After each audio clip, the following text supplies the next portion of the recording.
run shit here. You just live here. Yeah, that's right. You better walk away. Go on, walk away, because I'm going to burn this motherfucker down. King Kong ain't got shit on me.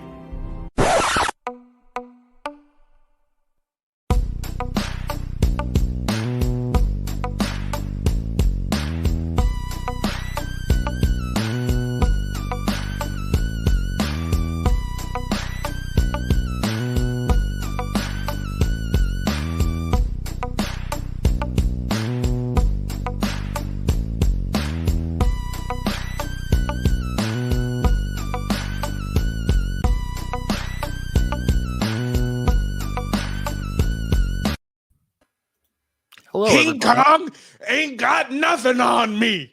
Best line in the movie. Thanks for tuning into The Real Boys. That was Phil Better. Phil, do you want to do the intro this episode? Ladies and gentlemen, boys and girls, children of all ages, you are watching The Real Boys, where 8 movie or weird podcasters got together and decided, hey, let's review our top 5 movies. Some of them are good. Some of them, mainly Michael's and mine, are bad. But ladies and gentlemen, I only had one bad one. No, you had 3. Bad. I did not have to, in your opinion, in your horrible goatee opinion, I had 3 bad ones. I only had 1. I will admit only 1. I will also admit to 1. There we go. Dylan's the only one who never had a bad movie on his list. He's the director, the $10 man, $10 word man himself, and the director of this shenanigans.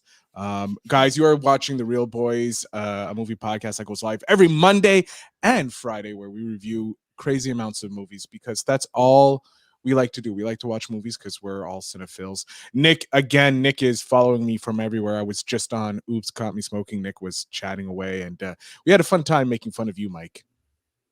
Yeah, I saw that I was tagged in one of the comments, but I also didn't bother to watch.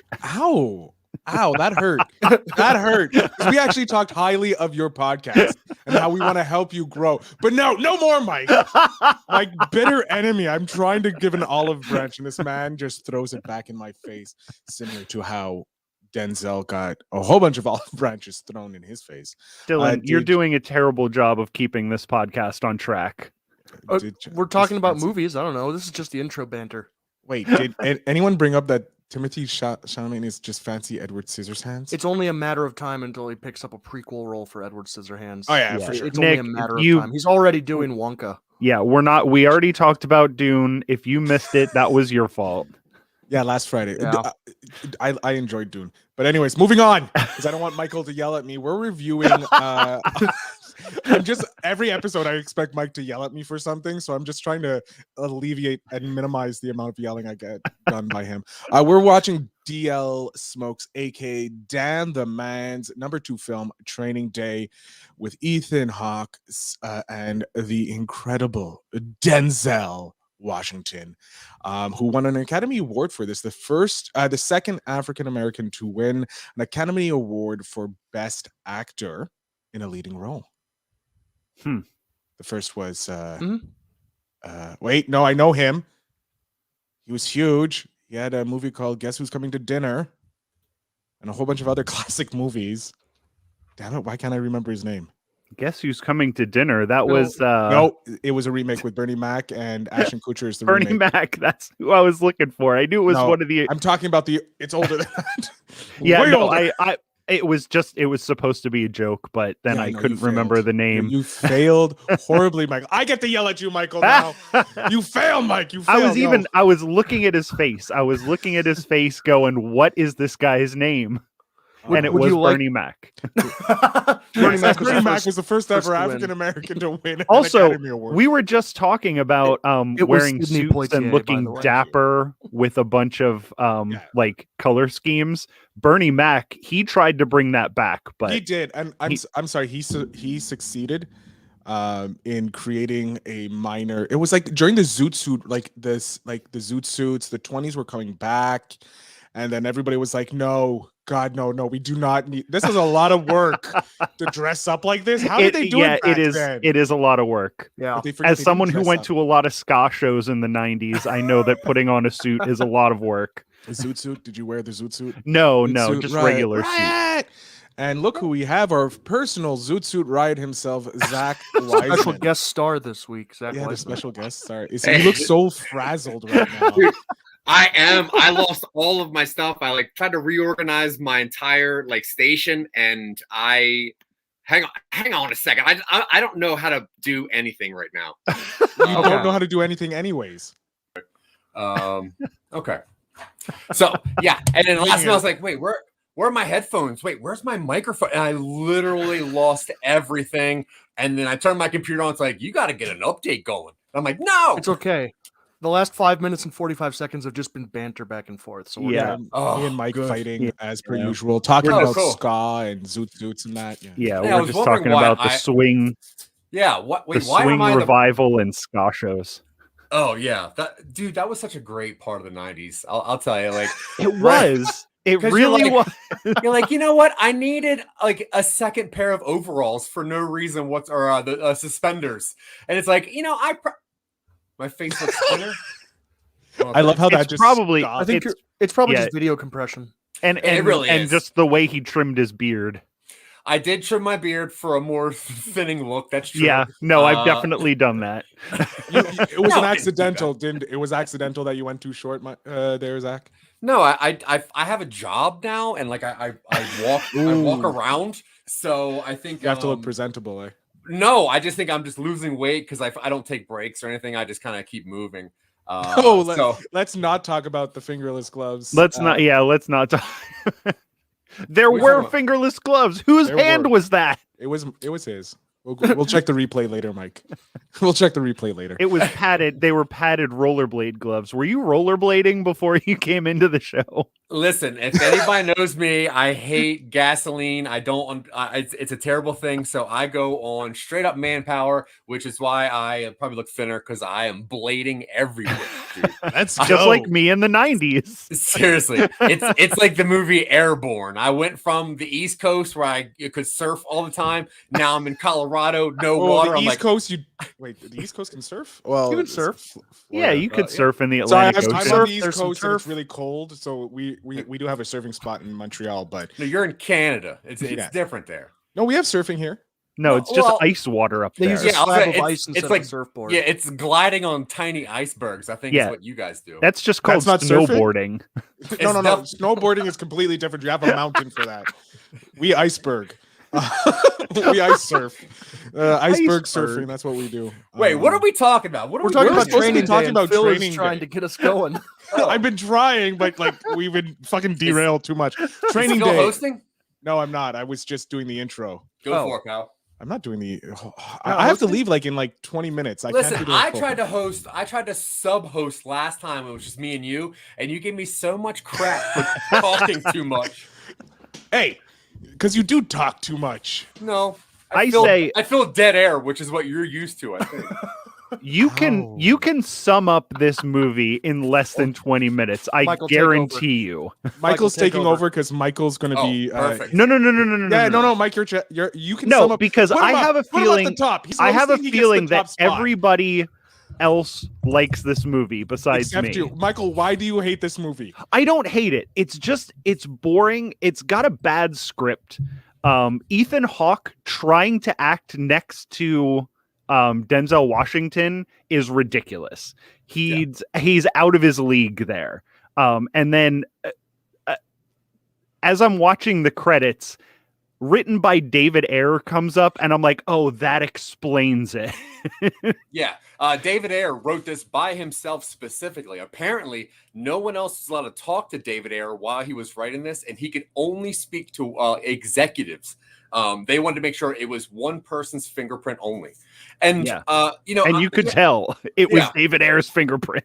Yeah. Also, like Denzel he's doing a very good job, obviously, but he's having so much fun, and it's like honestly, it'd be like playing against Michael Jordan in like a basketball, like in a backyard basketball game where you're like, I don't know how to play basketball, but I want to play you, and he's like, I'm Michael Jordan, right? So like, and he's just like dunking on you and like putting his sack on your face and stuff like they did in the '90s, but that's how it is like up against Denzel in this movie, which is his prime. Dude, like he won Best Actor for this movie, won a ton of awards for this movie, but This is him at his absolute best with a This is role that he Denzel. absolutely loves. This Seriously. was Denzel at Denzel's. This is like record breaking because obviously he's the first African American to ever win Second. two. Sorry, I apologize. To win 2 Academy Awards for Best Actor. Thank you, Filbert. So, like, you know, this is, and obviously Fuqua, an amazing director. This movie is good. It's good to very good. It's not great. I don't think that it could be remade again. Like, it could be made right now. It is literally in the 90s. They tried. It's in the 90s. Right. No. Well, I guess. Landis Tell me I'm wrong. Max Tell Landis me I'm wishes. wrong. Hey, we have a special guest star. Let's get him in here real quick. Oh, yeah. DL Smokes. It's the dude. Dan, can I you can hear barely us? see everyone. Yeah, I can hear you. Okay. You got full screen, buddy. Go. Oh wow, all the attention's on me. Yeah. Oh, yeah. So anyway, I'm on my break at work right now, so I'm gonna run through this real quick. Anyways, this is my number 2 favorite movie of all time. It was either between this and American Gangster. Probably should have went with American Gangster because I like that movie better. But anyways, Training Day it's a great movie, and like I like it. It's action packed. It's pretty much good meets evil, and it's pretty much Ethan Hawke fighting a devil and angel at the same, and they're trying to listen to an angel and fighting a devil at the same time within Denzel Washington's character. So, and just the stuff that goes on in this movie is just, at the first time I saw it, like the whole bathtub scene, the heart was racing. I thought he was gonna get his head blown off, but then he pulls out the wallet, and then he had that little twist at the end where it saves Ethan Hawke's character. So it was a pretty good movie, and like I automatically will give it a 9, only because I love Denzel Washington. I'm a huge Denzel Washington fan. Anything with Denzel in it, I will probably give a 9. So, even Fences. But anyways, real quick, how did you guys like it? Did you guys hate it? Love it? No? I definitely didn't hate it. I like this movie. I liked this movie a whole lot when it came out. I thought it was really, really great. On the rewatch, I thought that it was clever, but I didn't like it as much. And I think because there's been so many other movies that have been kind of mimicked off of this, which is like, dude, there's this badass, lovable bad cop, good cop, just start somewhere shaking shit up. You know, there's like you've seen it so many times since. This was the peak of that style. So yeah, great movie, action packed, but it's not very outside of like 2 scenes. It's not really that memorable, you know, because it kind of just like it does lull for a little bit, and it really relies on Denzel just hamming it up. But yeah, I do like it. I'm in agreement with Mr. Smokes himself. It's a great freaking movie. It's a 9. Like, it has the action, like he says, that you want when you need it, and I don't find it lulls enough. It moves the story just that enough, and it just makes that you want that big moment to come again. And there's a like you said, 2 memorable moments or memorable quotes, but it's still so much fun to watch, even after not seeing it like for 5 years. Like I was so excited to watch it again. Yeah, the thing that I remembered when watching it the first time was my memory was like Denzel is just like looking this guy up and down. He's really just running him constantly, and it's like it's his movie, his thing. On the rewatch, when paying attention to it, I realized that Denzel like kind of had all this planned out from the beginning, and he's really just kind of like eyeing up, you know, Ethan Hawke to make sure that he's always where he needs him to be. And it was different, like trying to like pay attention to Denzel's performance specifically, because yeah, Ethan could have been done by that character could have been done by anybody. I think Tobey Maguire was up for that role. Obviously, Mark Wahlberg was up for that role. There was even Eminem was even offered that role. Oh, but he turned it down because of 8 Mile. That would have been interesting. Yeah. It would have been interesting to see Eminem act against Denzel in a kind of something that's more suited, because it's more of an, I hate the term urban, but like it's more in his niche, like what he's come from in that world because he's used to dealing with drug dealers. He's used to dealing because of where he comes from, the 8 Mile in Detroit, right? He's used to that like criminal lifestyle. So him playing a cop, dealing with a criminal cop, he would have been like, it would have been more realistic. Kind of like 8 Mile was the perfect movie for him because it's a friggin' story of his life. He doesn't really have to act like most of. I think because of that, Eminem would have been terrible in this because I don't think he's a good enough actor to have pulled off the good guy role in this role, like in that Ethan Hawke role. I don't think he would have been good because he's not a great actor. You're right.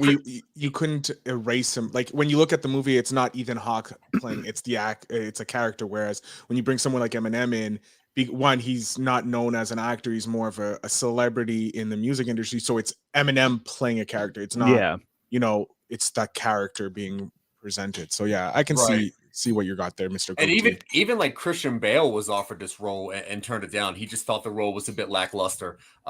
So yeah, he was right.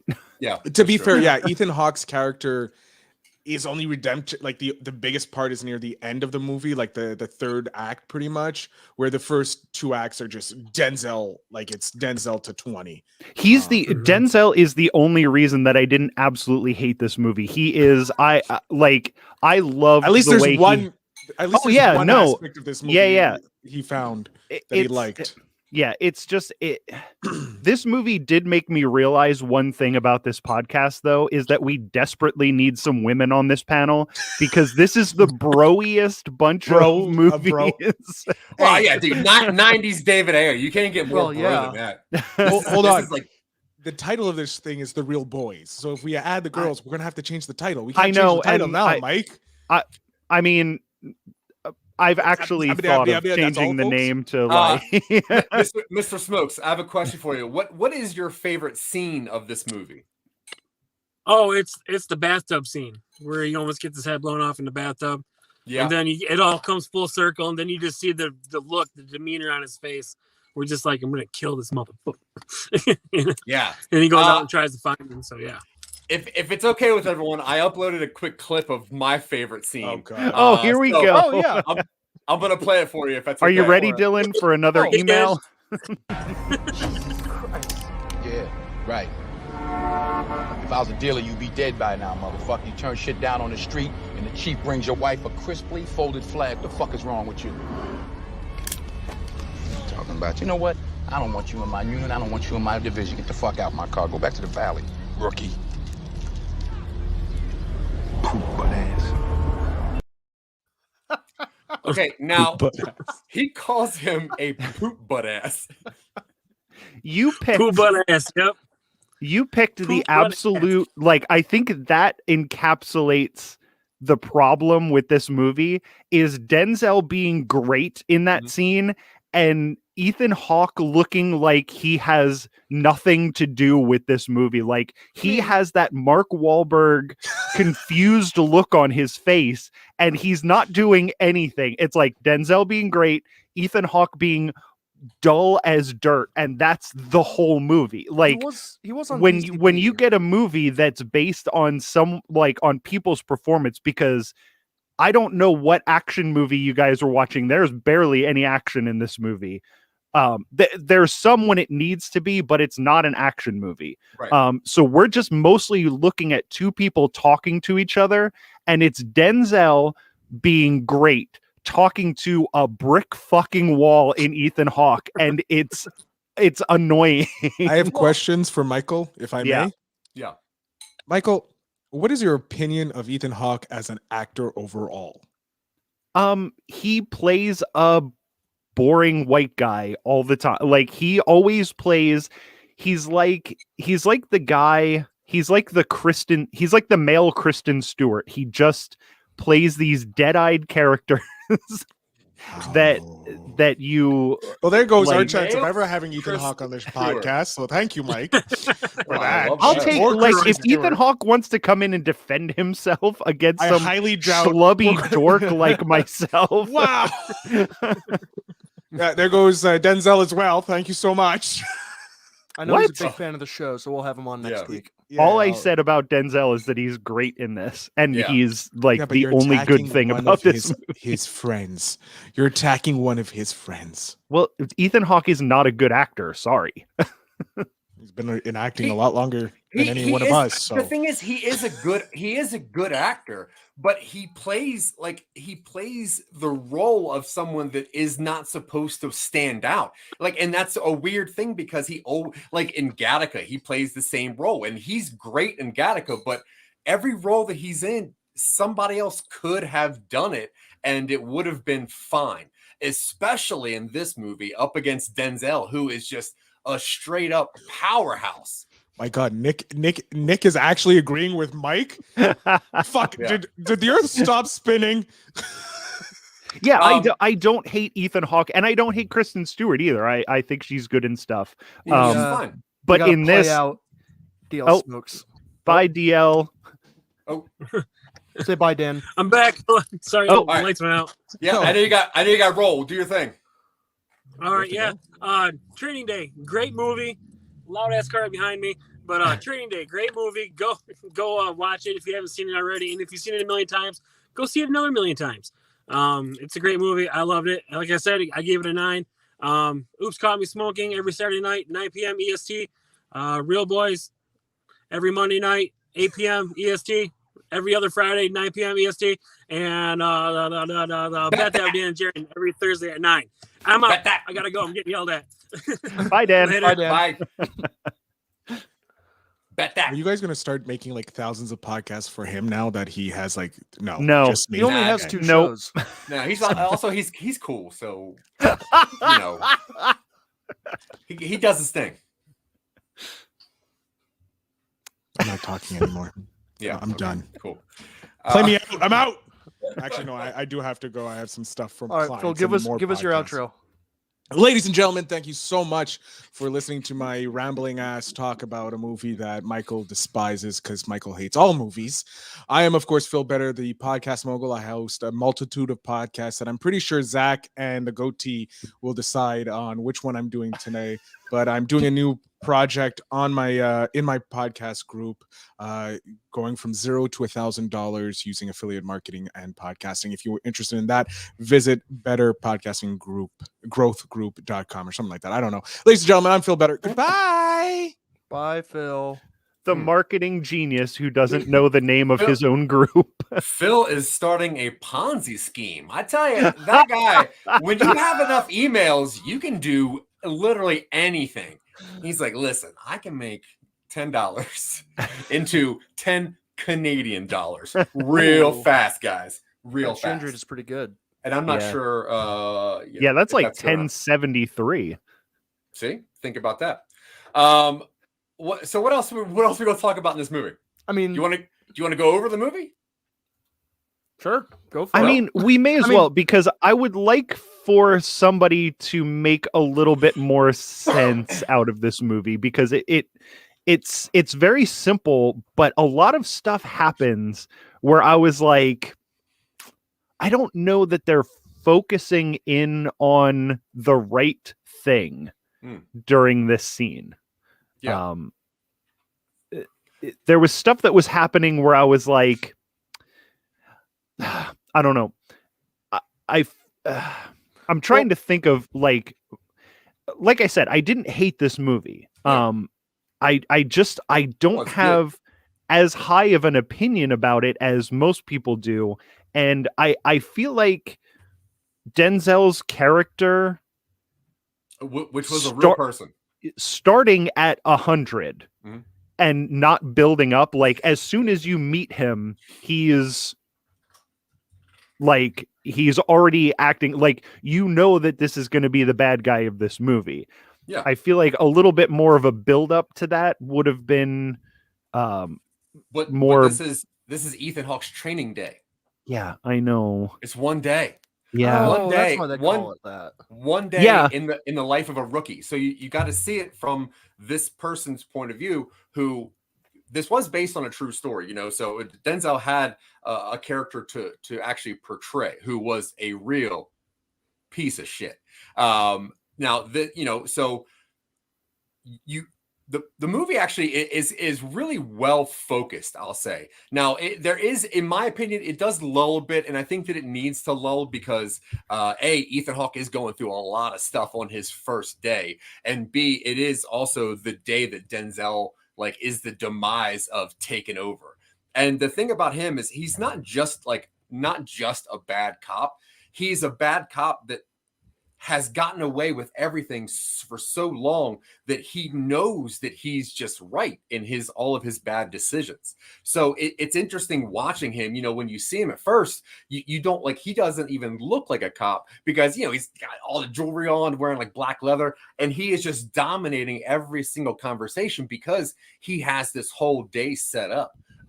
So I think, especially in the rewatch, even for me, having it in my memory and then the rewatch of it, I picked up a lot more on Denzel's motives, which I thought was really, really clever, especially in the way that he's looking at Ethan Hawke the entire time. He, like I said earlier, I thought that he was sizing him up, but when on the rewatch, he's really just kind of making sure he's where he's supposed to be. But all right, well, let's just hop into it. So and I did get that.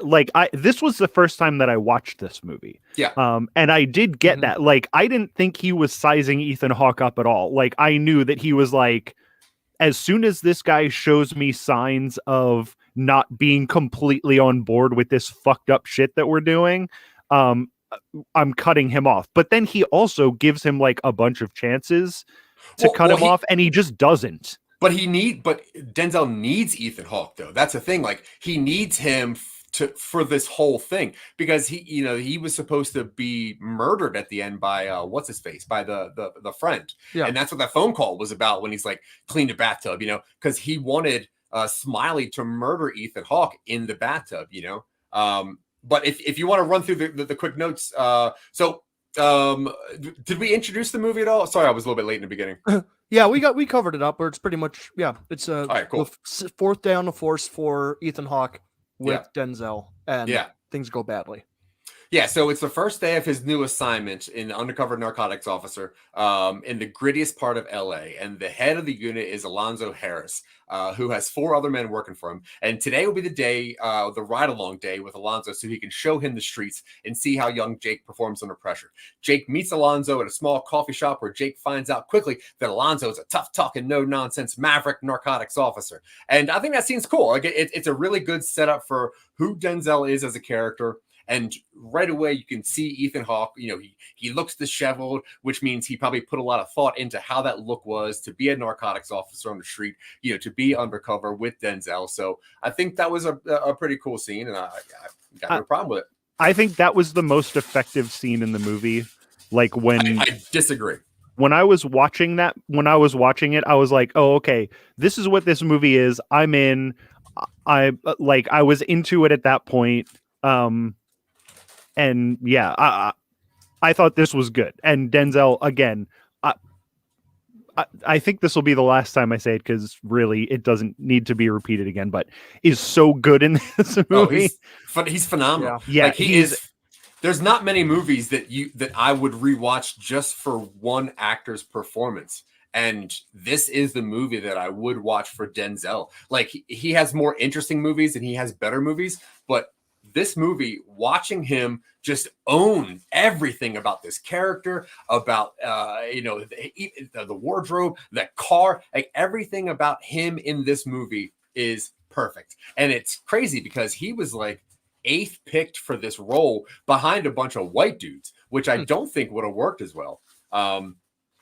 All right, so for the next few hours, we're taken from the ghetto to the barrio, from drug dealers to rapists. We learn a lot about Alonzo as he seems to know every bad person out there. He even lives with a girl in the ghetto and with her son. In that particular neighborhood behind his back, everyone hates Alonzo's abuse of authority. Alonzo also promises Jake that he can accelerate his promotion within the department. So, obviously, this is just the bad older cop trying to take care of the rookie cop. One of the cool things that I found out, researching this movie, was that they had the head of one of the gangs, one of the Bloods, the head was on set the entire time. And he was the one who gave them permission to shoot in the neighborhoods and also to make sure that real gang members were part of the crew and all the extras, which I thought was, interesting to add even more tension to how Ethan Hawke was going to handle things as a really well-off white person. Well, almost all of the extras. True. Terry Crews was hanging out there, and no lines out of Terry Crews, which is a crime. Well, I mean, back in 2001. This was 2001. Yeah. Oh, huh. I thought this was 99 for some reason. This feels like a 99 movie. It feels exactly like a 1999 movie. Yeah, when I saw your comment about the goatees, I literally almost wrote, "Well, this was the 90s." And I don't know why I was so focused on it, but once I realized that like 95% of the guys in this movie had goatees, I couldn't stop looking for them. Yeah, and at the time, Terry Crews, he was just known as, I think, the Old Spice guy. He had only been in The Sixth Day as a very bit part bit this. Yeah, he was. This was before that Old Spice thing. He was still a football player back then, wasn't he? Well, this is before the Isaiah Washington took, or whatever that guy. The other guy it's before that guy took over. That guy's really funny. But Terry Crews, I think, was the original. I'm not sure about that. Either way, this was. I think Terry Crews took over for that guy, and then they did some together. Those Old Spice ads are fantastic, but that's not what we're talking about. They are tip top. So while driving past an alleyway, Jake sees a young girl about to be raped and yells at Alonzo to stop the car. He doesn't want to stop because that's not what he's here for. Jake jumps out of the car and rescues the girl, but not before getting into a huge fight with two men. Jake kicks their asses and he consoles the girl. Alonzo shows up and tortures the two men briefly before sending them on their way. The girl hurriedly leaves and Jake finds her wallet on the ground and absently pockets it. Yeah, now, this 26-year-old, 14-year-old. Yeah. Yeah, you didn't like this? You weren't a fan of the scene? It was fine. Yeah. It was just like I saw this woman and I'm like, whatever. I'm like, yeah, he's gonna stop her from getting raped or what. And then he's like, how old are you? And she's like 14. And I'm like, I don't think so. Hey. It's tough out there on the streets. You know that. That's true. So Alonzo takes Jake to the house of his old friends of his, Roger, who's played by Scott Glenn, who is retired LAPD veteran, but is now dealing drugs on the side. They share a drink together and a few laughs. Roger asks Alonzo about his incident that happened when Alonzo was recently on vacation in Las Vegas, but Alonzo brushes it off, saying it's not a problem. And honestly, dude, watching Denzel drink is one of my favorite things. He loves that whatever was in that glass, and I thought that was just he's so cool. Denzel is so cool. He is on like a Daniel Day-Lewis level of actor. Yeah, like I agree. And the thing is that he has way more movies than Daniel Day. So and some of them are not very good. Yeah, that's the thing. He's not great in everything. Like Daniel Day is great in everything, and Denzel, when he's on, he's at that level, but he also will phone it in. Like he has no problem phoning it in. Oh yeah, he's got because his voice enough is good, so he's that guy. But even his son is a great actor, especially when you get to the really intense scenes where he sounds like Denzel again. You're like, you got it, boy. That's fun. All right, so everywhere they go, Alonzo gets away with more money or drugs by shaking down or just scaring the hell out of the bad guy. At one point, Alonzo forces Jake to smoke PCP-laced marijuana, holding a pistol to his head and telling him that if Jake had been a drug dealer or refused, he'd have been shot. That's a stupid thing to say because he obviously isn't dealing with a drug dealer, but whatever. Now, it's obvious that Jake doesn't agree with what's going on, but Alonzo explains that to protect the sheep, you need to kill the wolves. And the only way to do that is to become a wolf. So Jake smokes the weed and spends a few miles in a PCP-induced stupor. What do you think about that? Now goatee. Yeah. PCP-induced stupor. I've listened to your show before, so you've been in a few of those. How does this compare?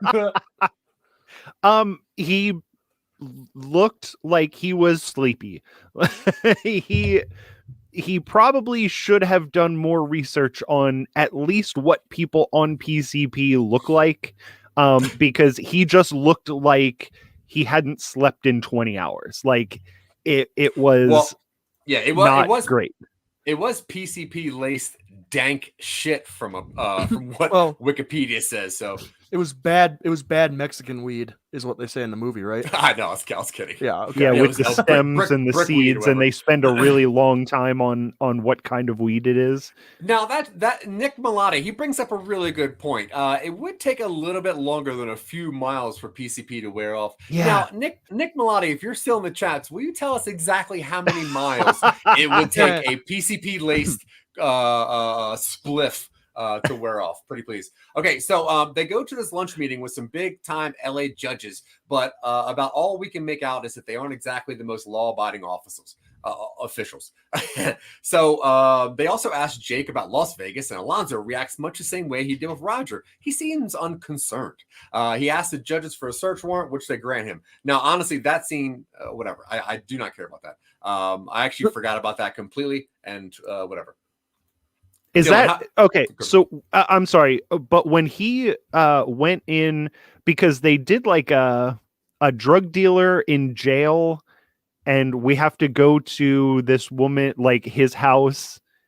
Was he actually there to steal the money that she was yelling about? Okay, Yeah. So that actually did happen, and that was the money to pay for the search warrant from these crooked judges. Yep. Okay. Yep. All right. Like most of the rest of the day, I could probably walk about in 12 miles. Yeah, if All you right, were that's walking it, I think your PCP high would run off in 12 miles, sure. but not in the car, not driving around in the car. No. But you still got to walk it off, though. Yeah. Let's see. All right. So Alonzo and Jake meet up with the other 4 members of the unit, and armed with a warrant, they storm to a small house. The house turns out to be Roger's, who has $4 million stash away in the floorboards. Now, Alonzo and his guys plan to divide up the $3 million of the stash among themselves. Jake is very unsure of how to deal with the go down. Now, back at Roger's living room, while they discuss their plan, Alonzo tells Jake to shoot Roger. Jake refuses, and Alonzo does the deed himself, saying, quote, "It's not what you know, but what you can prove." End quote. The plan is to use one of Roger's guns to shoot Jeff in his Kevlar vest to make the act look like self-defense. When Jeff is shot, one of the bullets penetrates his vest, and he angrily begs Alonzo to call an ambulance. And Jake suddenly grabs his shotgun and holds Alonzo and his crew off, telling him that he won't play along because, Ethan Hawke's too good for that now. And Alonzo gets Jake back down when he tells him that the blood or urine test will show that Jake had used drugs and PCP, which I think is still drugs. And Jake backs up, and then the paramedics arrive, and the crime seems to go unquestioned. Now, back in Alonzo's car, Jake tells him what just occurred was murder, and Alonzo counters, saying Roger dealt drugs to kids in the neighborhood, and that since the money was dirty, it was theirs to keep. And Alonzo seems to concede at one point that Jake is still a rookie and needs time to accept Alonzo's dirty dealings. Now, this is a crazy scene, right? What do you think about this, Michael? This is the only scene with these other cops, correct? Unless I missed something. There's one or two, but they're very closely packed together. I know that they talk about them a bunch, and he's like, "Oh, I have 5, guys, and you're gonna be my 6th or whatever." But this is the first time we meet them. Yeah, and I don't know. I just I wish I could have cared a little bit more about what was going on at this point, but I didn't. Yeah, but I mean, he's stealing from his dude. Yeah, it's fine, but nothing is explained in this movie to a degree that I was comfortable with.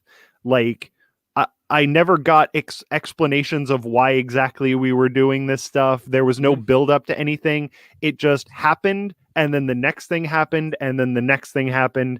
And I get that maybe since we're getting it from Ethan Hawke's side of it, he doesn't know what's going on, and that's why it's being told like that. I get it, but it was not great as far as telling a story goes. I would have liked to have known what was going on from Denzel's side, probably because I liked him and didn't like Ethan Hawke in this. Yeah. I mean, I actually really appreciated the way that they gave the information to us, because Ethan Hawke is supposed to be our point of view character, and we get these scenes of everybody talking around it, and nobody really confirms exactly what it is, but you get you definitely get the impression, at least I get it, that Alonzo went to Vegas. He didn't know what was going on, and he tried to do his crime stuff and wound up getting on the wrong side of the Russian mob. And now he's stealing money from people who he's kind of had a rapport with over the last few years. And he needs Ethan Hawke to be the anchor of innocence for his scheme. Mm-hmm. Where he needs this rookie to be the person along on the ride who can confirm everything that's happening because he has no pre-existing connections with any of these people. Yeah, it just goes bad because Ethan Hawke has too much morals. Yeah, I think it is cool to show it from Ethan Hawke's point of view because Denzel's been doing this for so long, and this is his almost every single day. This just happens to be the final one. But from Ethan Hawke's point of view, you almost enter Denzel and his circle the way that, like in the 13th Warrior, where like you kind of have people speaking different language around you. Like something's going on, but you don't have the information. If the audience had the information, I don't think it would have been as cool to see it go down that way. From my point of view, I think. Yeah, I mean, I definitely, like I said, I definitely got it. I know why they told the story like that. It was just like, it felt very... Yeah, it felt very jumpy as a movie. Like, this is happening, and now we're never going to talk about it again, and now this is happening, and now we're never going to talk about this again because this is happening, and then we're never going to talk about that again. I think that is classic Ayer writing. And that's why it's bad. That's fair. Like, it's corrupt LA cops is his whole thing. It's like shit that happens with corrupt LA cops. I don't know if you guys saw his more recent the Schwarzenegger movie where they're corrupt LA cops. Fucking sucks. It sucks so bad. Wait, is that the one where they pull all the money through the toilet? Yes. Yep. Yeah, it sucks so bad. It's one of the worst movies I've ever seen. There is a obvious 5 minutes missing in that movie in the middle because they pull this money out and they go, no one's going to know about this. And then the next scene, it's 10 years later and everyone's like, remember when you guys stole all that money? I'm like, wait, what? But David Ayer, watch the Suicide Squad, whatever. I mean, like I said, when the credit popped up written by David Ayer, I was like, oh, this makes perfect sense. Like, the whole movie made perfect sense as soon as I saw who it was written by. Yeah. All right, so knowing that he's been set up by Alonzo, Jake desperately tries to fight his way out, but Smiley and his guys take him down, and they drag him into the bathroom, and just as they're about to shoot him in the head, one of them decides to take his wallet first. Out of the pocket comes the pink wallet he recovered from the rape scene earlier that day, and Smiley furiously asks Jake how he got the wallet. Jake tells him that he stopped his cousin Letty from being assaulted and raped earlier. And Smiley calls Letty and she confirms Jake's story. Smiley decides to let Jake go as a solid for rescuing his cousin. I like Smiley. I mean, that's it, right? The actor, I don't remember his name off the top of my head. I thought he did a fantastic job playing that, like, because when Ethan Hawke sits down, you're like, this is shady. And you can tell based on Smiley's performance, he knows it's shady. And he's sizing Ethan Hawke up the entire time. Cliff Curtis, thank you, right on. Nick Malati, also known for playing Fire Lord Ozai in The Last Airbender. Great actor. But Good Lord. He's also the terrorist in that Schwarzenegger movie where Jamie Lee Curtis dances around the bedpost. Freaky Friday? No, True Lies. I like the scene, and it's mostly based on his performance and Raymond Cruz, who people know mostly as Tuco from Breaking Bad. He's doing a Tuco thing like 15 years before Breaking Bad was a thing. Yep, love that guy too. I think I was wrong about that first scene being my favorite one. Everyone who's in this house during this scene is doing a bang up job, and this is, I think, the only time. And maybe it's because he's not next to Denzel at this point. But Ethan Hawke is way better in this scene. Like, you can tell that he knows what's going on. Like, he looks like he's scared when they're in the bathtub. He's just better here. And again, I don't know if that's just because he's not up against Denzel in that. But he is more on an even playing field as to who he's going up against. Yeah. I mean, as an actor, he actually has something to do in the scene. Yeah. But I think as a character, this is when I think he learns that he's part of like a big thing. Like I think that this is the point where he realized through like reminiscing of past conversations that I'm in something that I didn't realize I was in, and I think that's why this scene to me was so cool. So Jake hops the bus and heads out to the worst part of South Central area where Alonzo is living and confronts him just as he's packing up his millions to give to the Russians. For the next 10 minutes or so, there's a shootout in the house, on the roof, and in the streets of the neighborhood. Now, finally, Jake forces Alonzo to crash his car, temporarily knocking Alonzo out. Can we talk about the shootout in the apartment where this little 3-year-old kid is not reacting to this gunfire that's going on around him? That sucks. Yeah. That says a lot about this neighborhood. That's what I sort of thought at first. I was like, oh, this is this kid showing that, this is sort of a normal thing that goes on. But I don't think that was the case because I don't know. The woman is reacting. I don't know her name, but she's good too. She's in like 3 scenes, but she's very good. She's reacting the way you would react to a gunfight going on in your house. But I just think this kid didn't, I don't know if they didn't want him to be around that, to be scared as a kid. But there's never been a gunfight in this apartment before because the mother's reaction is telling me that. I don't know. I mean, Fuqua is a pretty detailed director, and I think that it would say something if that were the case, which I can't back that up. So, but yeah, that's fine. I had both of those thoughts. I had both of the thoughts. I thought that it was just a bad kid actor, or that he was showing off that this is something that happens. But either way, it was weird. If the woman's reaction would have been more downplayed, it probably would have been more effective as showing that that's just the sort of thing that happens around here.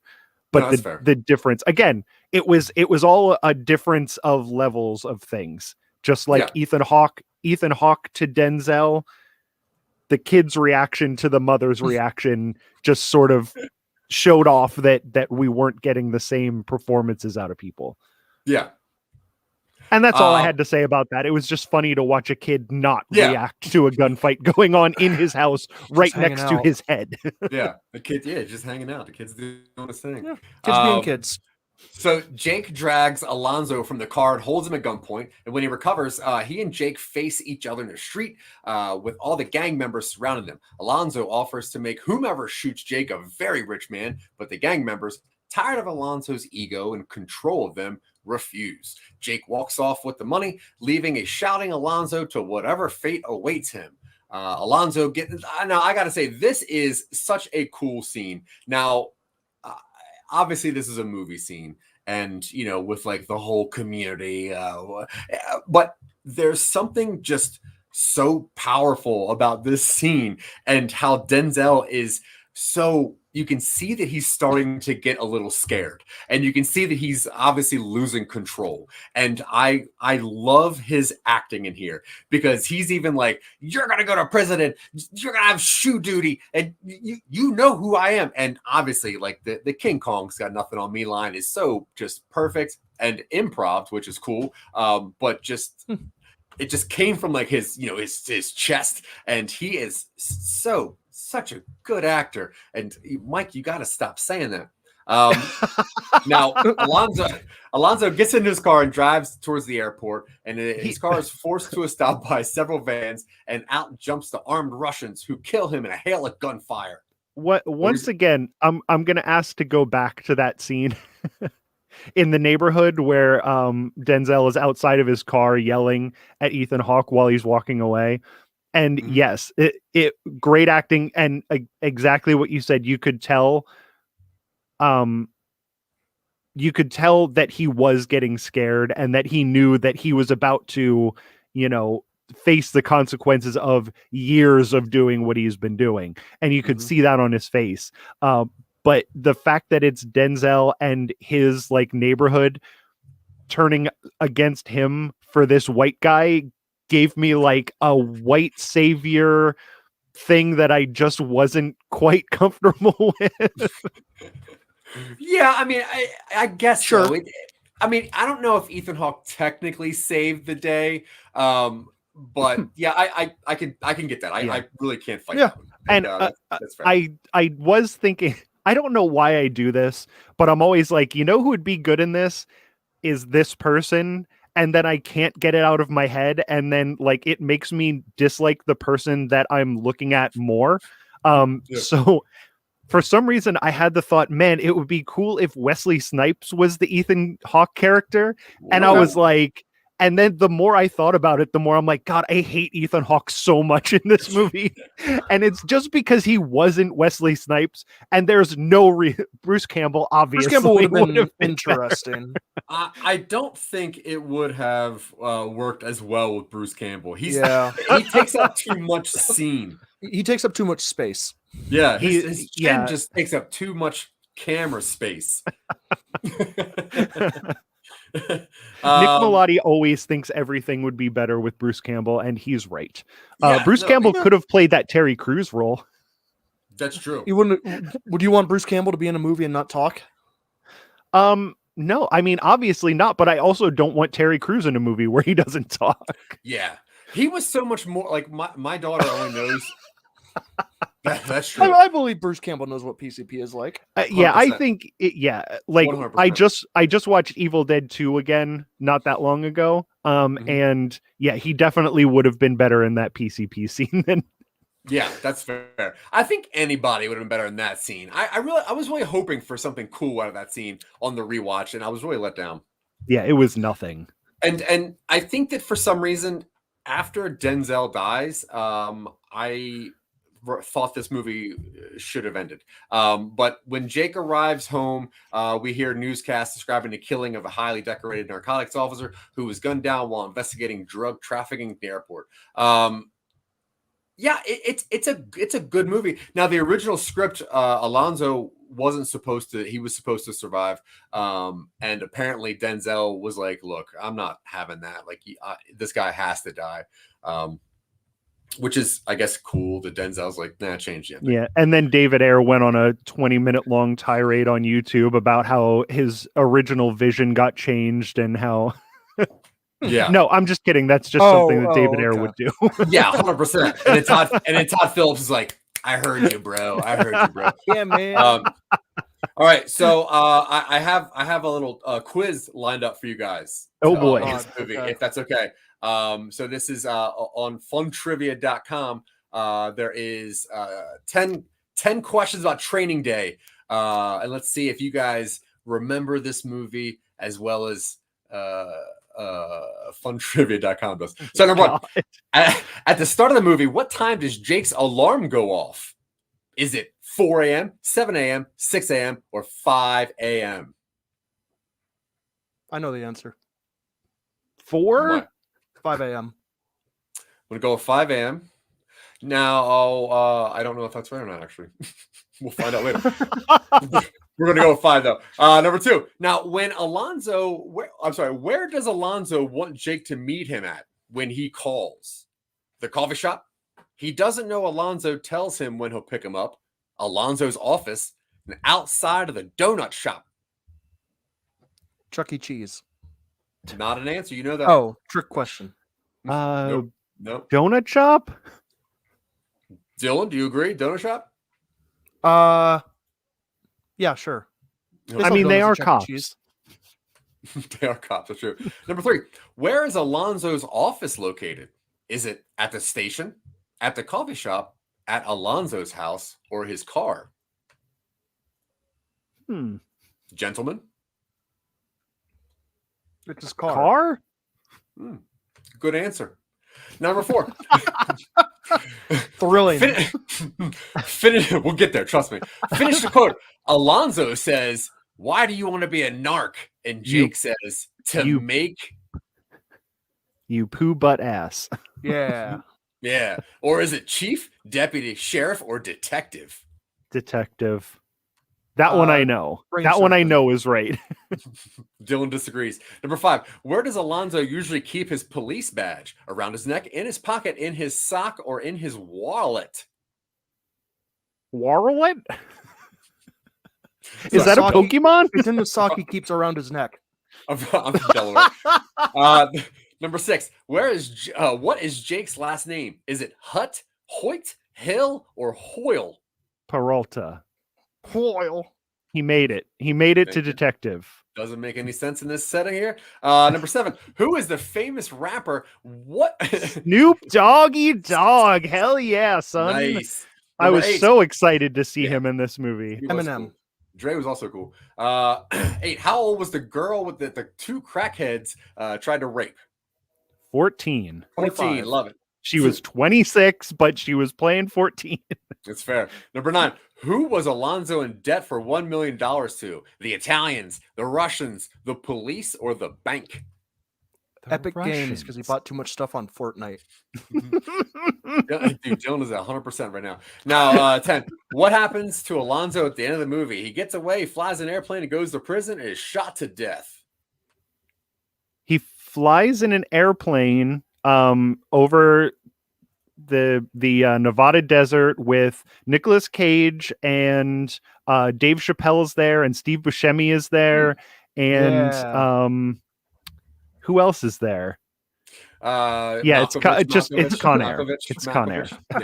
John Malkovich. He's the one I was trying to think of. All right, you guys, you did pretty well. I will say that the only one of the 10 that you said you definitely knew was right. The deputy was incorrect. The answer was detective. I said detective. I didn't say deputy. You definitely said deputy. No, but anyway, yeah, you guys got 4 of those 10 right. And for all those questions, please, you can just go to Dylan's blog.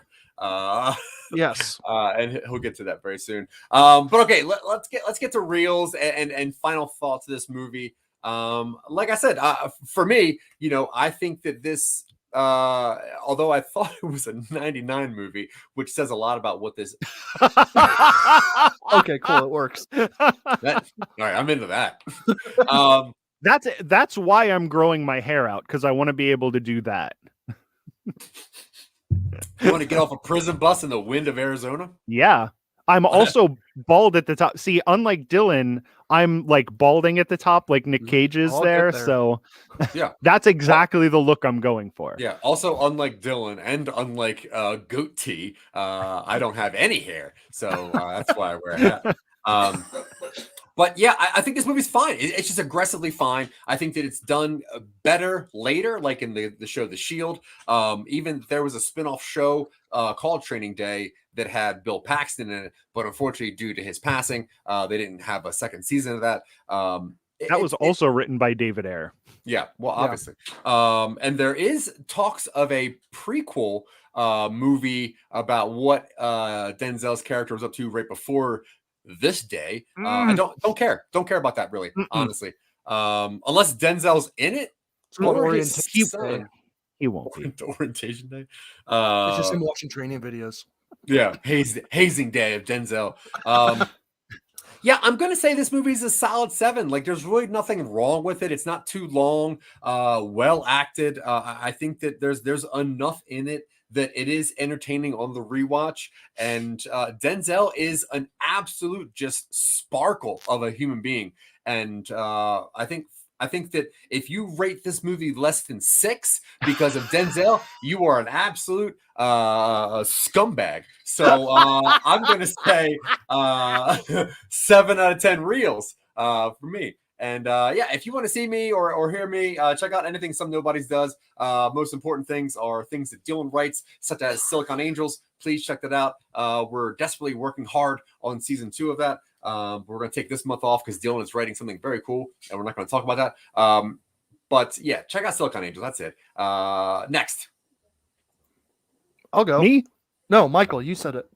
Okay. Yeah, I'm the scumbag who's giving this movie a 4, and it's for the writing. It's just too 4. This is an Academy Award. Or I'm sorry, movie. I gave it a 5. I'm giving it a 5. I know, and Denzel's great in it, and that's literally the only thing I liked about it. So he gets all 5 of those reels. Like everything else around it is. I'm never going to watch this movie again. I don't feel any reason to watch this again. I like a lot of Denzel Washington's movies. I can watch a good performance in a movie that I like. This one I do not like. It is But like, King and if I Kong's want to got watch a nothing on David him. Ayer movie, I'll watch that one with Kurt Russell, which has more better actors than just the one. Wait, what movie is that? I don't remember the name of it, but it's another corrupt LA cop movie, and it has Kurt Russell in it. Escape from LA? No, he wishes he could write something as good as Escape from LA. Yeah, no, I agree with that 100%. And is he a corrupt cop? No, he's just a straight up criminal in that movie. Yeah, he's that's true. just a straight up criminal. Yeah. Those escape movies are great. Anyway, Yeah, great. on Jack Billings Presents Haunted Apartment Complex, we are starting to tie in things from the Me and My Neighbor Michael universe. The first thing that we're going to tie in that comes out tomorrow is Jack Billings porno called Beef It Into My Mouth. Yeah. We have Classic. stuff in the works with Marcus Fiasco, who is a wizard who lives in the building. He's going to be voiced by someone that you know. We also have an episode in the works starring the ghost of Adam Lynch, who is the Reading, Ohio butt stabber. And that will also be voiced by someone that you know. Both of those are on this panel right now. I won't tell you which one is which. I'm Zach. I'm going to stab you in the butt. And then He's been practicing saying that a lot. Oh, yeah. Yeah, well, there's a reason he's not the butt stabber, I because missed the audition. the amount of enthusiasm that just was not up to standard. Yeah, but over on Generation Clash, we are getting into some weird bands. It was Paramore last Thursday. The next episode coming up is satanic ska band Mephistopheles. So that'll be fun. Oof, man, I'm gonna look those up right now and Jesus into some later weird tonight. stuff. Yeah, and then Wait, I what did you think of Paramore? I liked Paramore a whole bunch. I really like Hayley Williams' voice. Otherwise, it's very like straight up pop. You know, it's sort of like 80s synthy pop was the new stuff that we listened to. And then the older stuff is like pretty generic, like almost grunge. But Hayley Williams' voice puts them, like head and shoulders above a lot of those types of bands. Cool.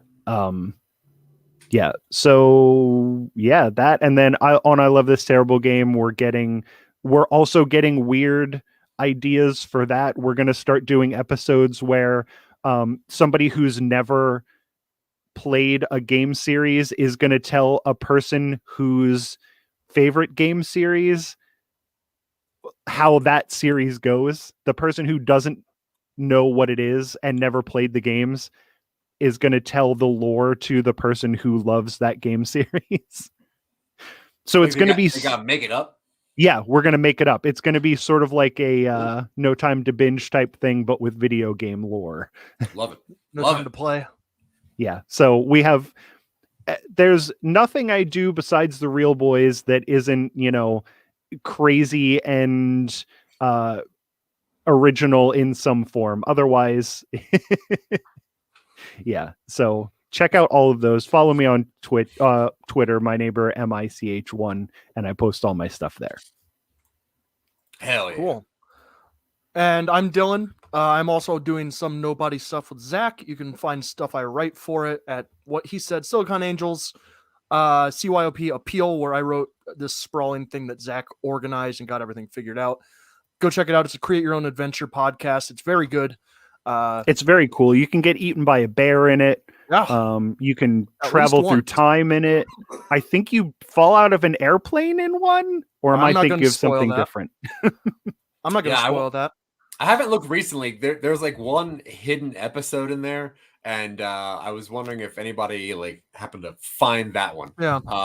Which is pretty cool. Is that the one where you get tied to the chair and then somebody smacks your balls with a tennis racket? No, it's just Tuesday. That's the one where you that's the one where you go in like that weird hatch and you find that like pirate ship that's haunted by some, neurodivergent person that apparently you can make fun of in the 80s. But no, that's the Goonies. I'm just kidding. Go ahead, Dylan. No, I'm giving this movie a straight 7, same as Zach. This was the first time I had watched it. I liked it. I thought it was a fine kind of like corrupt police movie, elevated obviously by Denzel and some of the performances, but anything you can get from this movie except for that performance you can get elsewhere, probably done a little more compelling. Yeah, so 7 from me. And of course you can find me elsewhere. I'm on Twitter at VorpalWords and Instagram at the same name. And I am keeping up with I'm doing National Novel Writing Month this month, where you try to write a 50,000 word novel in 30 days. So I am at just over 2,000 words today. So I am slightly ahead of the game. So, and I have forbidden him from writing anything that is some nobody's related during the month of November, and also I have public forbidden him from accountability shaving to his complete mustache that he's been growing for 15 years now. Yeah, that mustache is so big and bushy. You can check it out on the Real Boys YouTube channel if you want to see Dylan's unbushy mustache. Oh, there it is. Yeah. Oof. Yeah. Bush. Oh, there okay. it is. Also, Yeah. so okay. Monday, we're going to be back next Monday with Chris Harvey's number 2 favorite movie, The Lion King, which I'm pretty sure is it's the animated one from '92. Hasn't given a straight answer. I haven't heard from Chris Harvey in months, and I am watching the remake. So if that's not the one that he intended, then he can let us know. But otherwise, I'm going to judge Chris Harvey's number 2 movie on the remake of The Lion King. All right. Now keep in mind the remake is longer than the animated one, even though it's shot for shot. So go for it. And there's 2 more songs, which is God, weird. Jesus Christ. Yeah, they got rid of the Nazi hyenas. Yeah, that's true. And the songs are not good. But either way, if you want to hear us talk about The Lion King, most likely half of us talking about the animated one, one of us talking about some other one, and one of us aggressively not showing up. Please come to the show next Monday. I don't know. But yeah. So Chris has confirmed it's the original. In the fastest response I've ever seen from him. Yeah. He's like, oh shit, I thought I hit send. The original Lion King. I love it. Yeah, the 1948 version. Perfect. Is it the anime that Disney ripped off the Lion King Kimba? from? Oh, yeah, that story's too long to talk about in this episode. Yeah.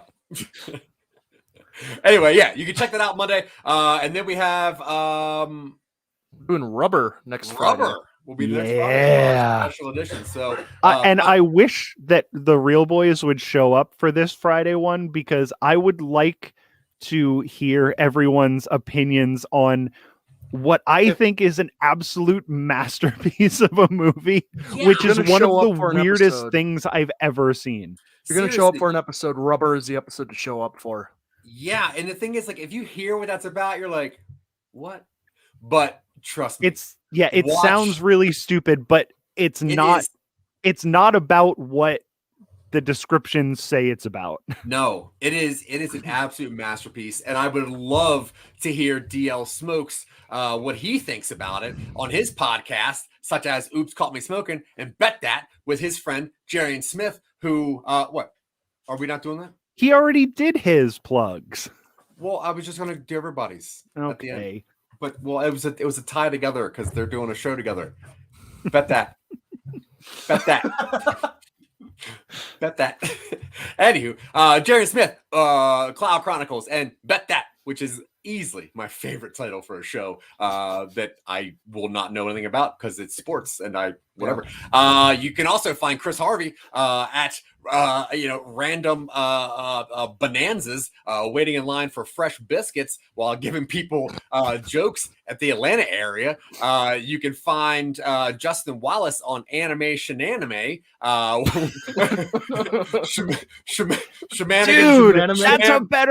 that's the second week in a row that somebody's come up with a better name for that show. But it's a great show. Justin Wallace is great. And you can also find Phil Better on one of his, which I think are all roughly the same podcast. But you can find them over any one of the podcasts in the Phil Better network, such as Dylan. Which one did you find recently? Listen to Me Count to a Million. It's great. He just does one. The problem is he just does one number per episode. Yeah. He's just trying to bump those numbers up. He did a Halloween special where he does count to 1 million, but I didn't have time to listen to the whole episode, so I don't know if he made it. Yeah, it's pretty good. I mean, the best thing about it, they're fast though. They're quick episodes. You can just get through them. But the problem where he did count to 1 million is I think like he was going 45, 46, 71, 103. Well, I mean, look, it didn't sound like he was actually saying all the numbers. He does tell people he's French Canadian, so who knows how that's supposed to sound? Like, honestly, you can also feel better. At which one did you find, Mr. Goatee? I'm still obsessed with his YouTube channel. That just has his webcam on the floor showing his bare feet while he's doing his other podcasts. It's the one that's called Feel Better Feet. Yeah. That wasn't good. That was you keep sharing that with me and I refuse to open it. So I mean, you should see it because first of all, the thing about it is he doesn't have sexy feet. Mm-hmm. He has like these like huge overgrown thick nails and there's like visible fungus all over everything and they're like the soles are just covered in dirt because I don't think he wears shoes. Well, if you ask him about it, he said that mucklucks are so expensive anymore. So if he just grows those claws out, he could just grip into the icebergs. Okay. Because he's got to get uphill both ways. I mean, it makes sense. It makes sense, but at the same time, I don't know why I keep watching it. It's like it's just the same thing because he never moves the camera. He's always just like standing there. He doesn't do anything fun with his feet. He's never holding, a pencil in it and writing with it. Yeah. But instead, it's on the come up. Instead, what you should do is watch the Real Boys YouTube channel because, especially in this one, we have a looped GIF of Nicolas Cage's hair blowing in the wind. And I believe it's pronounced jife. Oh, I'm sorry. Cage. It's his last name. Nicholas Jife. I guess. Anyway, that's it for the show, guys. That's it. We like this movie. It's fine. It's 7.4 for total. Real Boys. Whatever. Check us out next Monday. Dylan, you can play that music. All right, let's get out of here. Bye, everybody. Bye. Bye. Drop these. Everybody drop these. Everybody drop these. Everybody drop these. Everybody.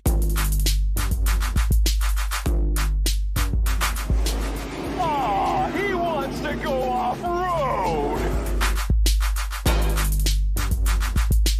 You ain't gonna shoot that shot when you get the land? Yo, he was right on my ass, man. You wide open. Who wrote this? I did. Ask him if he got the letter. Did you get the letter? What letter?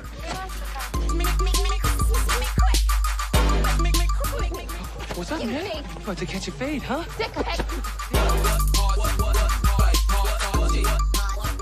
Hello. My name is Inigo Montoya. Living dead.